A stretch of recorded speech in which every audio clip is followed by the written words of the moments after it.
Right, we are going to continue onwards with our next session, which is entitled, and this is Age and Infirmity on display. I have to take my glasses off to read this. Our next panel, AI in Action. That is not to say that the panel is AI.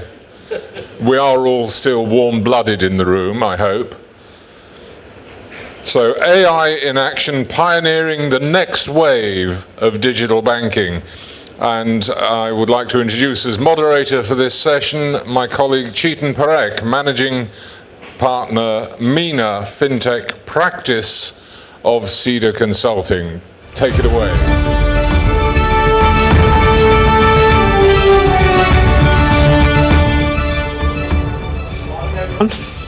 Great to see everyone here. It's always very, very interesting to see an AI panel for AI in action.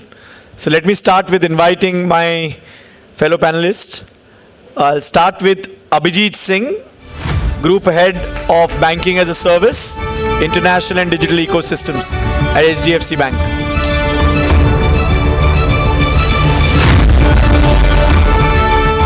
Very warm welcome. Abhijit, in fact, would tell you more stories about HDFC and HDFC merger because he was part of it and he saw through it as he was previous CIO for the HDFC. Next panelist is again a very interesting personality, CEO of International Payments for PhonePe, Ritesh Pai. Ritesh, warm welcome to you as well. My next panelist is a fellow consultant turned banker, Shetty, is the President and Head of Digital Business at Axis Bank. Samir has been a partner for McKinsey and Company for a very long time.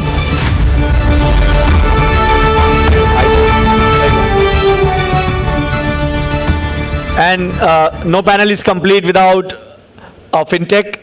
And I'd like to invite Rajesh Mirjankar, MD and CEO of Kiya.ai.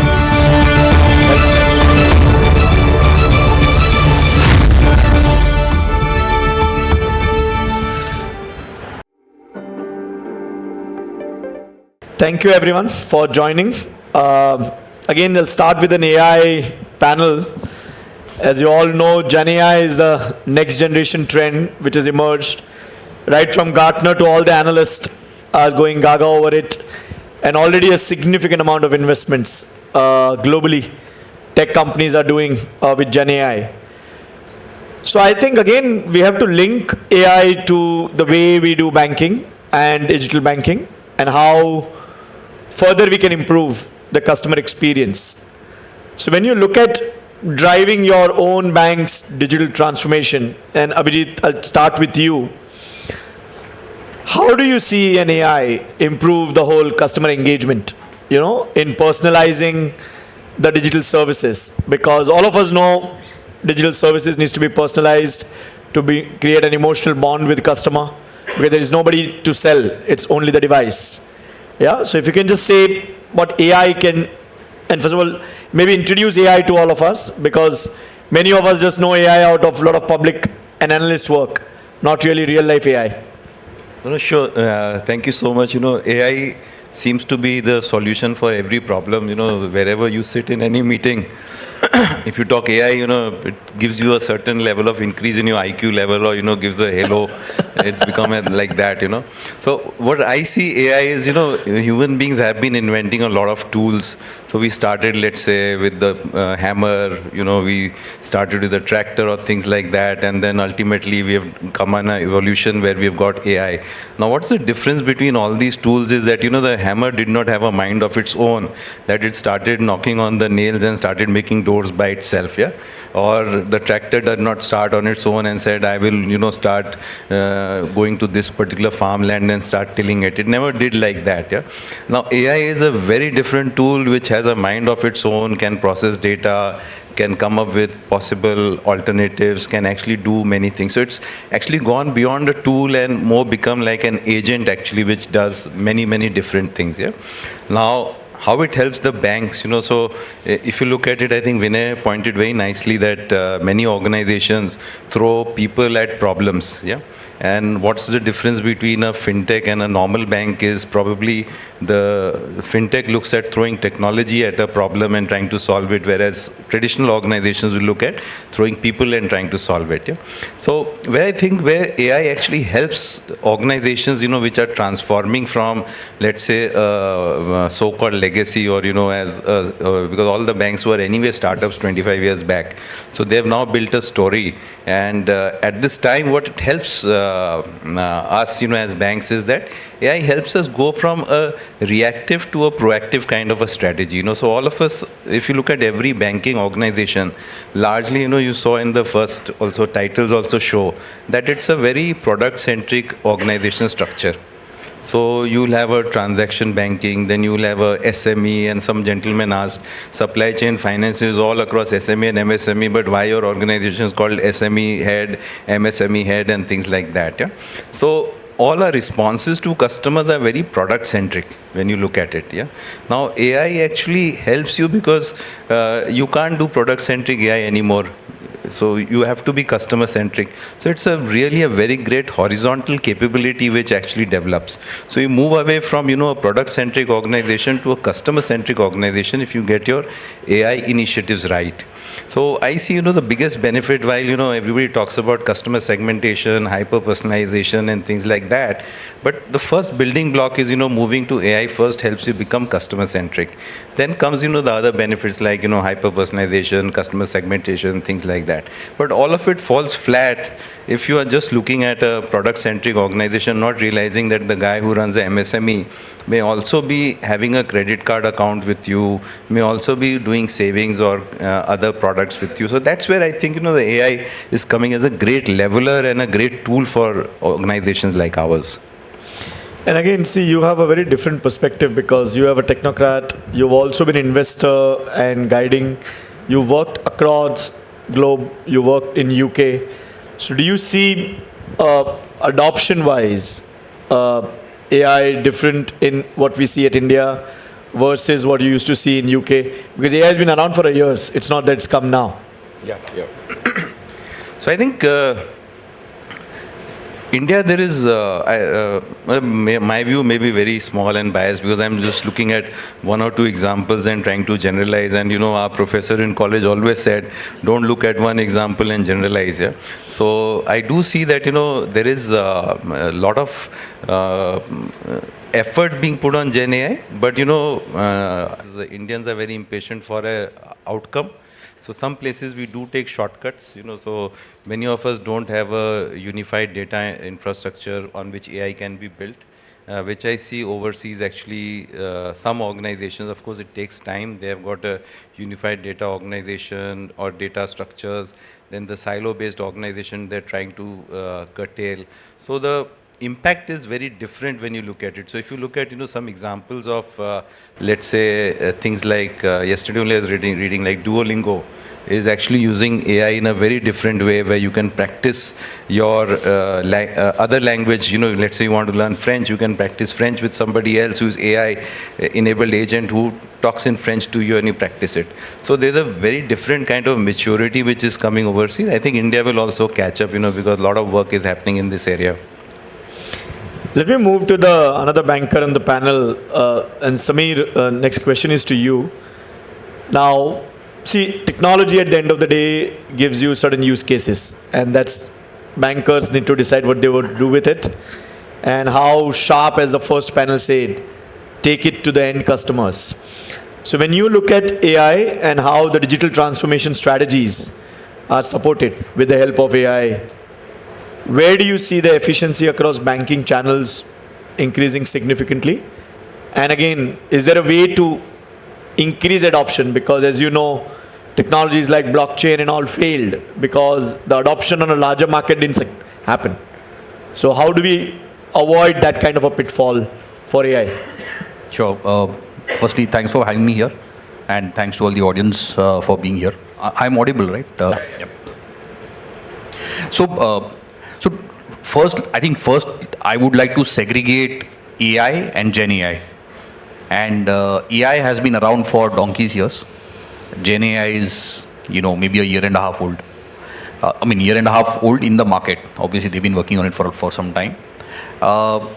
So on AI, I would say most banks in the country, ours included, we broadly, any new innovation has this life cycle of first you test it, then you do some pilots, then you get some small results, then you kind of, invest behind the architecture, scale it, and so on and so forth. I think AI for us is in a place where it is quote unquote BAU, which means that naturally as part of anything that we would do, models are part of whatever we do. And there is a clear way of understanding ROI, clear way of understanding tech architecture and so on and so forth. Not to say that there is not more work to be done, but it is it's crossed that hump that no longer you need to prove that this works. And their use cases we have and what has worked and adoption and so on and so forth are many. Starting with, at the highest level, I would say there is the customer experience type use case. So as an example, hyper-personalization. If you go to our mobile app, every customer will see a very specific offer, which only they see. So as an example, you may see that you have a personal loan of 5 lakh rupees at 12%, right? Which is very specific to you. I may see that my checkbook only has 2 pages left. And so do I want to apply for it? And Abhijit may see something else, I don't know what. So this we already have and we see great impact out of this. So as an example, the CTRs, like people who engage with these kind of nudges, versus let's say if you were to do non-personalized or we send out SMS blasts or WhatsApp and so on and so forth, is between 3 to 5x. In some products actually it is 10x. So we very clearly see that customers engage when you hyper-personalize and when you are contextual. So this is one type of use case. The second type of use case is the underwriting or underwriting, fraud detection, mule detection type of use cases. Again, very powerful, shown time and again. The latest one that we've done is when we do savings account onboarding, we built now a model which will just basis demographics and location and stuff like that, estimate the probability of the person applying being a mule. And it has worked tremendously well for us actually. We can see a dramatic drop in suspicious accounts being opened and so forth. On the underwriting side, again, very well established use case. And the third one is the processing type use case, which is, as an example, if you look at our bank, our ratio of ops employees to tech employees is 60-40. So 60% ops and 40% tech. One of our aspirations is to flip the mix. So to move to 40% tech and 40% ops and 60% tech. And to do that, obviously you need digital, but more importantly, you need somebody who can replace what the person is doing, which is where AI comes in, right? So this is one use case also. We've seen great results and so on and so forth. Now coming to Gen AI, I think Gen AI is kind of, it went through the peak of the hype cycle. Now the hype cycle is a little bit kind of, flattened. At this point, we haven't found ROI positive use cases for 2 reasons. One is it is very expensive. Yeah. And in India, as an example, we have built a few things. So we have an internal chatbot. You just go and ask some question. Instead of calling our internal call center, you ask a question to the chatbot, it will tell you. So works well and so on and so forth. It's scaling up as well. And we continue to invest behind it and we continue to scale it. But I think it will be 2 years before this becomes ROI accretive, because hopefully the cost of AI also fall. So this is number one. Number two is on the customer, we haven't yet exposed any Gen AI use case to our consumers. And this is more to do with confidence, because there are all kinds of issues. Yeah. So that's the second reason why we haven't gotten there. But I think in 2, 3, 4 years, Gen AI will become a fairly big use case. It is very critical, going back to your question, that wherever you invest, you need to have a clear outcome of what defines success. Otherwise, and particularly large banks, it's very easy that you get very excited by launching a use case. I mean, launch of a use case is the beginning of the journey, not the end of the journey. and that has to. So we have like very clear metrics to be met. If they don't meet over time, then you kind of kill the investment and so on and so forth. And do you believe, are there anything banks or regulator can do to help adoption within the banking system for the Gen AI? No, I think like if you look at any new technology, UPI or mobile banking, AI, and then now Gen AI, all of this will go through their cycles, and stuff that has value to the customer, value to the bank, just automatically scales. You don't, maybe you need kind of the initial push, but outside of that, it automatically scales. Obviously, you need the right regulatory, kind of framework around which all of this needs to operate. And there, I believe there is a lot of work going on. So we should see a lot of new regulation coming in the space of data analytics and AI. And particularly DPDP is a very big deal actually here. But along with DPDP, we'll see RBI come up with a bunch of things around this. But outside of that, kind of that beauty of free markets is that stuff that works, and stuff that doesn't work dies. And this is no different, I think. Thanks, Amit. Quite interesting and a practical practitioner's insight. Moving now to Ritesh, unlike banks, you are coming from a payment organization, and of course, you are the most matured payment organization when we look at globally, and India is one of the most matured payment market. You have volumes, you have complexity, and of course, you need to be extremely cost efficient as a payment organization. So how do you see AI and Gen AI playing a role in enhancing the whole ecosystem? And is there AI can influence any payment data related to business lines? For example, leveraging for UPI for lending or anything else which are new use cases in payments? I think you rightly mentioned that payments is a very volume intensive business, right? And the governor of RBI went on record to say that today India processes almost 40% of the global digital transactions that happen. I mean, that can give you an idea of what is the scale and size at which we are operating. See, I won't go to the extent of trying to be too pompous over AI and its God's gift to mankind. I think there are many more stages in a AI, and I would say that we have experimented a lot with the machine learning aspect of it, which is again a branch or a subset within the AI part of it, and it has done wonders for us, right? So just to talk in terms of numbers, today PhonePe has almost, and this is in context to the Indian business, we have more than 580 million users, right? We have a merchant base of 43 million. This is the QR and POS put together. And we process almost 280 million transactions a day, right? Now, to some of the earlier discussions, we can't keep putting people at solving problems. We'll have to employ. Today we jokingly said that almost every third Indian has a PhonePe app. So you can't have that many people servicing. Excuse me. I think and there are a few areas where we have experimented, we have seen success. Also the fact about AI is that it's a long journey. A lot of this needs very relevant data, historical data, a certain vintage, certain behavioral patterns, then you come with the right algorithm. There can be a lot of hits and misses, but it needs that much of time, efforts to be invested to get the right algorithms in place, and this happens over a period of time, right? Quick kill things don't work. So today, one of the successes that we have seen is in the fraud detection. I mean, that's a given in today's day and age when we are talking of digital transactions, non-face-to-face transactions.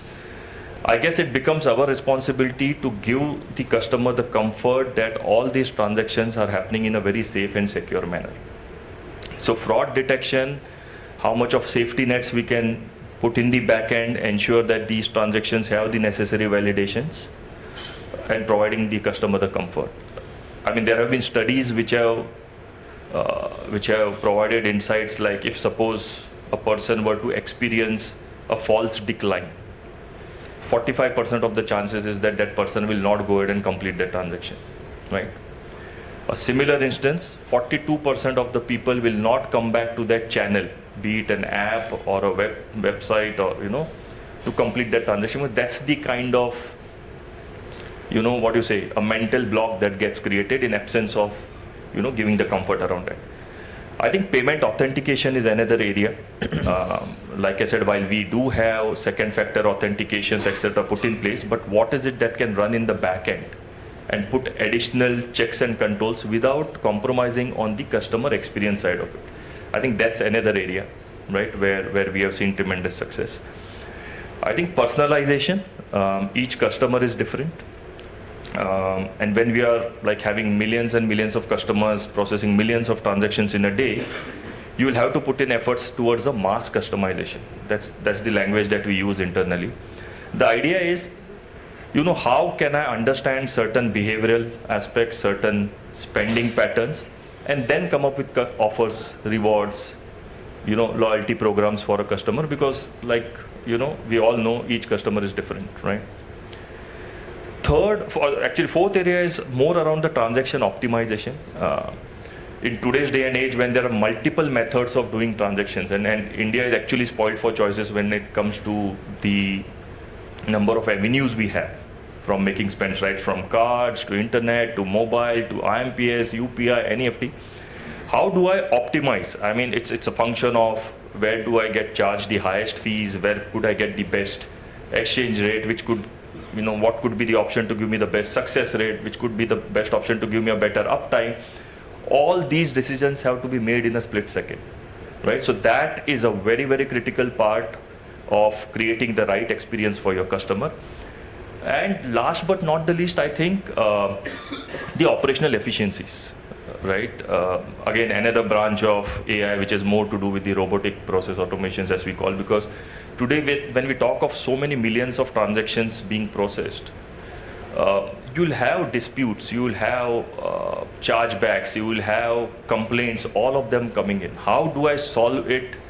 I mean, just look at it. For a 280 million transactions a day, even a 1% translating into any kind of disputes, complaints is a huge number. I mean, till the time we don't build the right algorithms and have the right solutions implemented, again, it takes time, but once you get it right, then just by turning up to office, you can keep counting the numbers, right? So these are definitely the areas that we have seen and implemented, because this is something that we do day in, day out.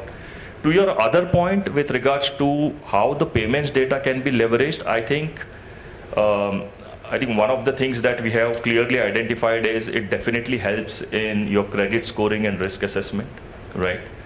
Traditionally, we have been, following the bureau scores or collateral-based lendings, where we want to be on the right side. One is, of course, the regulations. The second is also from, the customer experience or the subsequent headaches of collections and, those. But today, if you see, a lot of this will move towards a cash flow based kind of a lending. Okay. Also keep in mind that India has a very young population now. So you'll have a lot of people into their early work career coming into the mainstream may not have a robust CIBIL score or any bureau score. But the aspirations are definitely there, right? So what do? Just because he does not have a robust CIBIL score, will you not entertain him? So that's where I think some of the payment related data, what are his cash flows, what are his spend patterns, what are his behaviors. It can also be a very good collections insights as well, because if there are any misses in his payments or if there are any discrepancies in his normal cash flows, these can also give you these early warnings, right? I think that is definitely one area. I think you can also look at customizing some of these solutions because the lending needs of every individual again will be different, right? It can help in quick decision making, especially for the unsecured lending kind of a product proposition, where you have a lot of online validations. You can have alternate scoring mechanisms because it's no longer, like I said, related to only a bureau related score, but I can get a holistic view of how efficient is he with paying off his EMIs, how efficient is he with paying his utility bills, what is his general footprint around you, including the social media, right? So those data collections can actually help build me a better justification, right? And this is something that we are already doing it, especially for the merchant acquiring side of the business, where we have also now working very closely with some of the banks to move from an equated monthly installment to an equated daily installment, right? Because that's how the cash flow based lending will take prominence. Of course, a lot of this will also need some kind of a regulatory refresh as well in the coming years. But that's where I see the power or potential of payments, and these are some of the things that we're just scratching the surface as of now. Very, very interesting insights, and I can clearly see a large number of use cases you have in multiple forms of AI.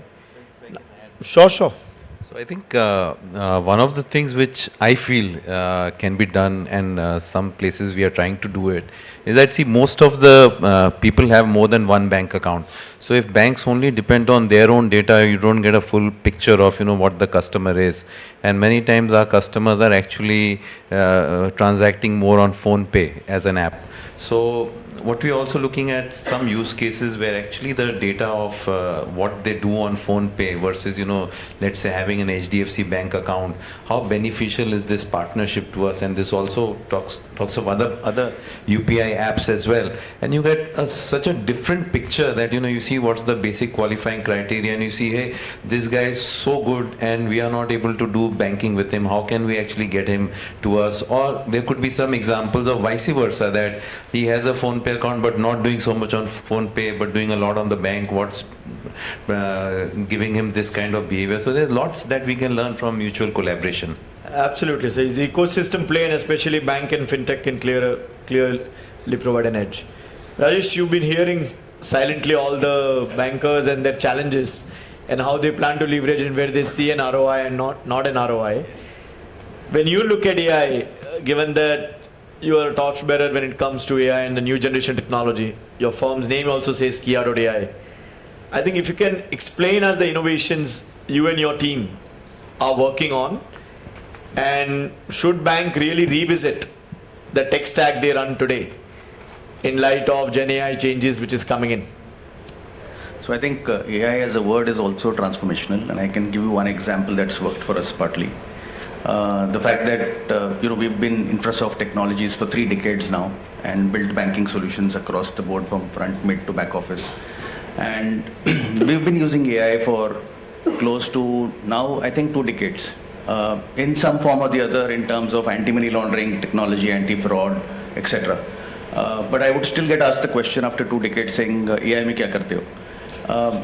Then I rebranded the company as Kiya.ai, and the word AI worked. Now I don't get asked that question. Now I get asked the question saying, what do you do for in AI, can we know more? So I think that's the brand, I think, that was alluded to as well earlier.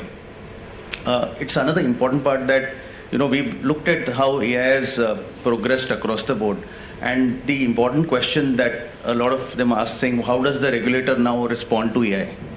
The regulator has adopted AI throughout. If you look at 2 decades, right, there is no objection on how AI has come out with findings on anti-money laundering checks and SDN list filtering or FATF checks, etc. And in fact, the world's AML network today works on that so-called reliable AI. If you look at digital onboarding today, whether it is opening an account in 2 minutes through multimodal AI like processing images, text, voice, etc., and being able to onboard a customer in 2 minutes, that's acceptable to regulators.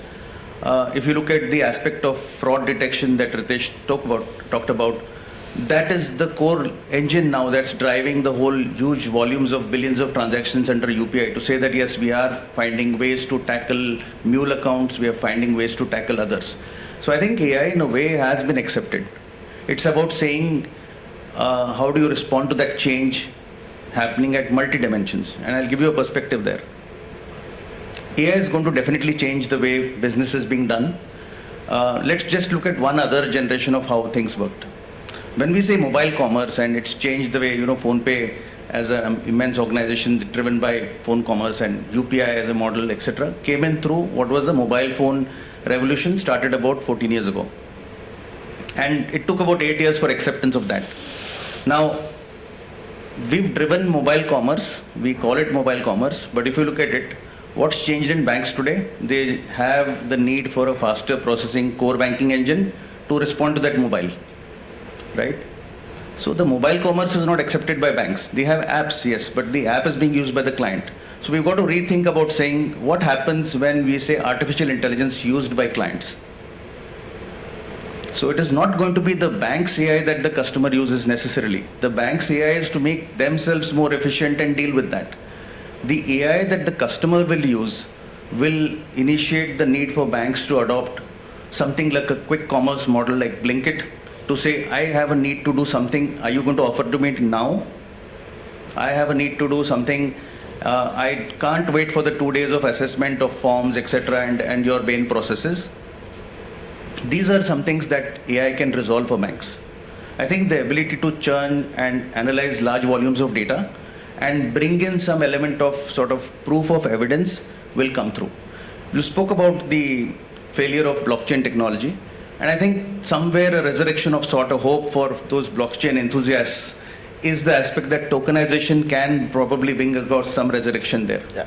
And how I see that happening is that you have tokenization of credit limits, you have tokenization of various forms of how banks will provide services, and these tokens will give the triggers to say, yes, this is already evaluated, let me go and provide quick commerce or quick banks decisions to these clients to address that. So I think AI is definitely going to transform the way things have been looked at. From its current forms of how we've looked at AI for processing images, transactions, customer profiles, we will soon look at AI being able to reform the way customer engagement is done.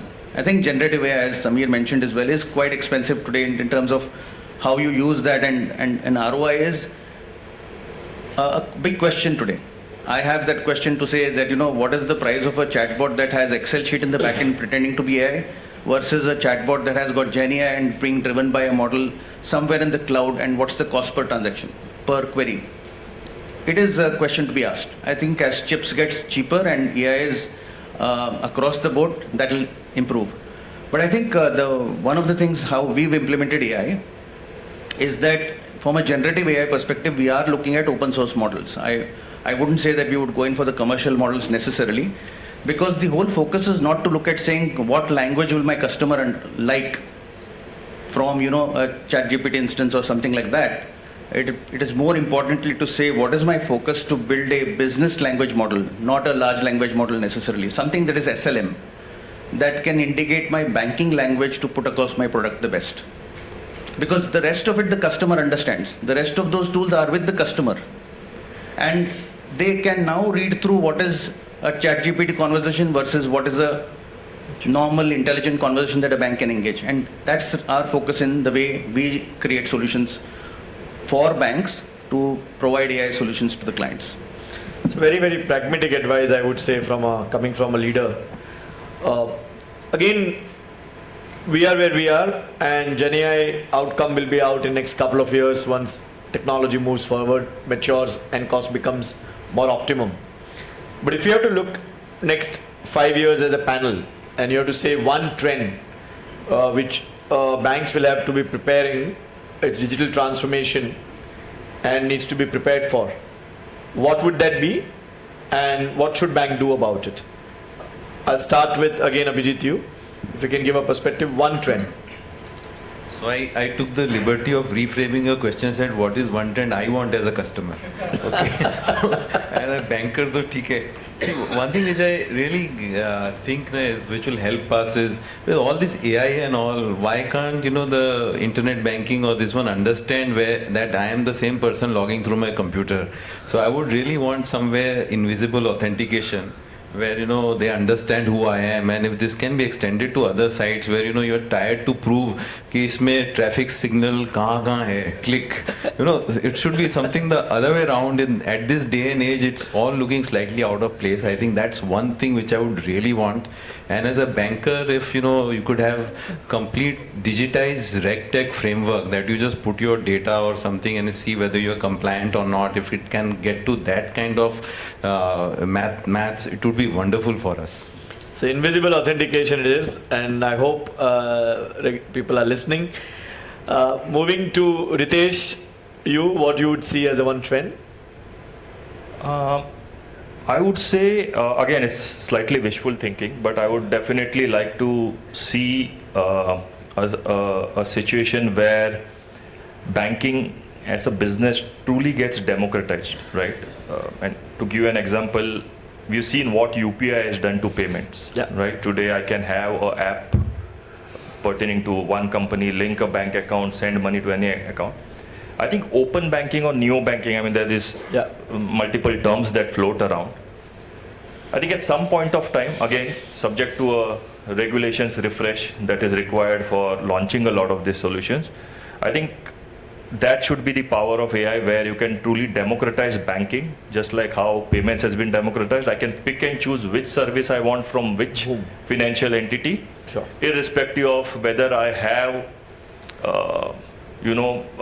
where I'm holding a savings account, where my loan is, where my insurance could be. I think that will truly be the ask that will come from the next generation of banking customers, and this is something that we should definitely work towards. So clearly open finance, as it's called in global world, is something which you are looking for. Samir, coming to you. See, the answer to your question can be nothing other than this Gen AI, right? Like everybody's talking about that. But I think, so if you think of, like see, in our bank, we launched something called Axis 2.0 in 2019. We are just now launching something called Axis 3.0. It's an internal program of what the bank will look like 5 years from now. So the last 5 years for us were about making transactions simpler. So if you want to take a loan, earlier it used to take 4 days. Now you can do it in 3 minutes, right? Earlier it required 20 documents, now no documents. Payments, UPI, and so on and so forth. So phase 1 was about making transactions simpler and intuitive and easy and so on and so forth.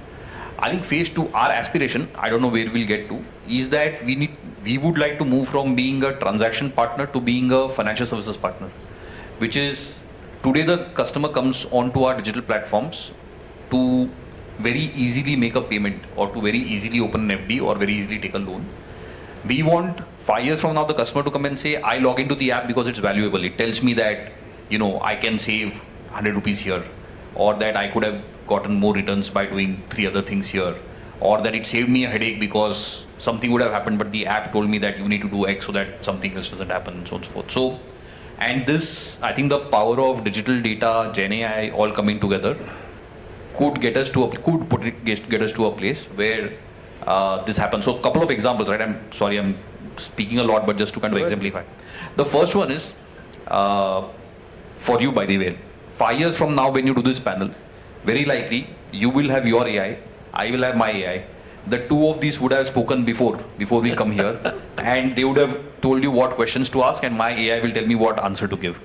And hopefully by the 10 years from now, by the way, it won't be us speaking, our AI is only speaking, right? So the kind of one drastic example of this someone was quoting, I don't know if it is real or not, but there is this AI, personal AI of a guy, which looked at the bank statements and said, look, your airline has charged you excess baggage. This is in the US. And so now I think you should, because you are a frequent flyer all, you should go back and negotiate. Do you want to do it? The guy says yes. So this AI goes to the airline's chatbot and tells the airline chatbot that, look, I flew so and so on this date, you charge me $10. Given I'm a frequent flyer, this is not fine. So the chatbot replied saying, okay, instead of 10, we will now charge you 7. So the AI went back to the guy and said, he's saying he'll charge 7, but I think we can get more by doing something more drastic. Are you okay? So the guy says, okay. So this AI now writes a legal note. Alright. So the earlier one was a nice friendly one. This is a legal document saying, look, here are this clause, blah, that, blah, blah, blah, blah, blah, and I don't think this is right, and I'll take it further and so on and so forth. So the guy waived off the $10. Now, there is a world 5 years from now where this is real. And so that's what we need to, I think, prepare for. Very interesting. Rajesh, looking at from technocrat. So, I'm glad Samir mentioned this because it makes my statement look more authentic. When we started, as I called it, the world's first metaverse, a lot of questions were asked saying, why is a banking system provider getting into the metaverse? And of course, we've done Shri Ram Mandir Darshan and Mata Vaishno Devi Darshan, etc., all because we wanted footfall, not because we want to drive banking in that spirit.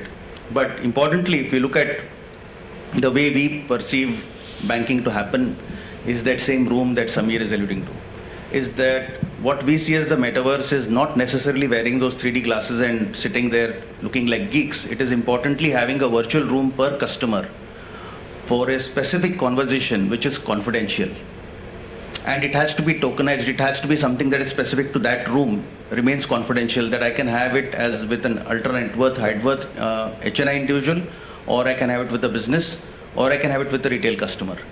And every time you come back to it, you are coming back to a generative AI conversation, which is not hallucinating because you are remembering that conversation and revisiting the basic principles of your relationship.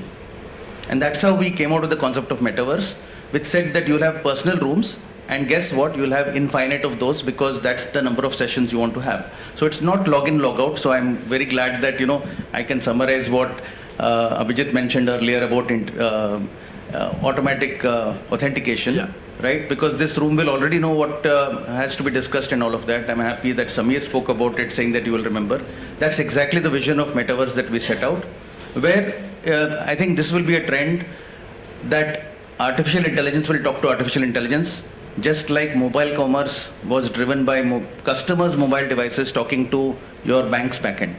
That's what I see as a trend happening. So across the board, when I do panels, I always see a single theme emerging. This is the first time I've seen 4 different answers from 4 leaders in the same market. So many, many thanks for this. I'll open it up for a question, just one question. Yeah, I'm Ram, Wonderland Hubs again. Recently I was at a Samvad account aggregator event, and the whole concept of FinTech was, came to the forefront. How do you see AI and FinTech as a reality maybe 5 years, 3 to 5 years down the line? One of you want to take? I'll Go ahead, Rajesh. I think from a FinTech perspective, I've been listening to these conversations about the FinTech per se. I think it's a very interesting concept. One example I can say is the future would be ONDC, for example. That ONDC is a classical example where a buyer seller comes across on a DPI available and get any product. So I think the way AI will work is that a bank can just sniff what their their customer is having being done on ONDC, get to know what's their demand that's coming for the goods that they're selling, and make sure that their supply chain finance is very targeted for that. So it reduces the risk. This is a simple example of how AI could work on the FinTech by using DPI and other institutes. Sure. I think we are out of time. Thank you so much. I'll close the panel here. But really interesting insights from the AI panel.